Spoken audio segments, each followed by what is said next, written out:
Big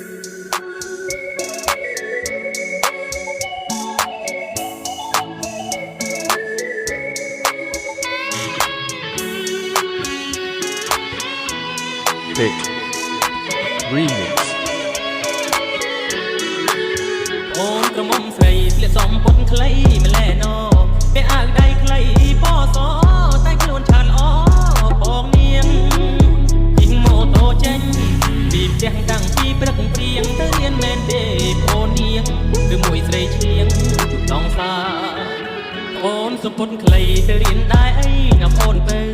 មិនដាច់បងឃើញអូននៅក៏ដាច់ព្រែកលៀបជីវ៉ាបងទៅរៀនការពិតលួចមានសង្សារណាជុំគេដើរលេងណាពេញសាលាទៅរាល់ថ្ងៃប្រយ័ត្នចិត្តកុំបែកគំនិតយ៉ាងនឹងអាណិតពុកម៉ែប្រលឹងកុំប្រឹងរកប្រាក់ទៅខ្សែលំបាកទាំងកាយទាំងចិត្តក៏ព្រមស្រីថ្លៃសុំចិត្តទៅណាកូនស្រីកុំខត់គាត់អីណាពើអូនក្រមុំស្រីគិតមើលជាថ្មីទៅនាងជប់ដើរលេងដើរច្រៀងទៅរៀនល្អជាងកុំនៅជិះម៉ូតូដុកអោបគ្នាតាមដងផ្លូវបងលែងមើលសៀវភៅឲ្យពុកម៉ែពើខ្មាស់គេ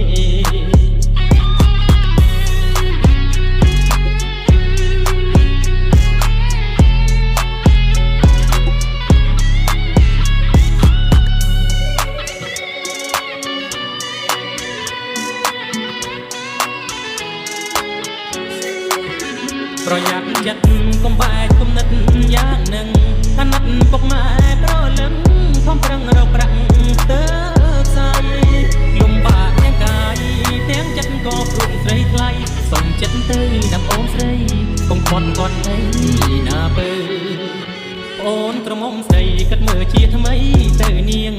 ឈប់ដើរលេងដើរច្រៀងទៅរៀនល្អជាងកុំនៅជិះម៉ូតូដុក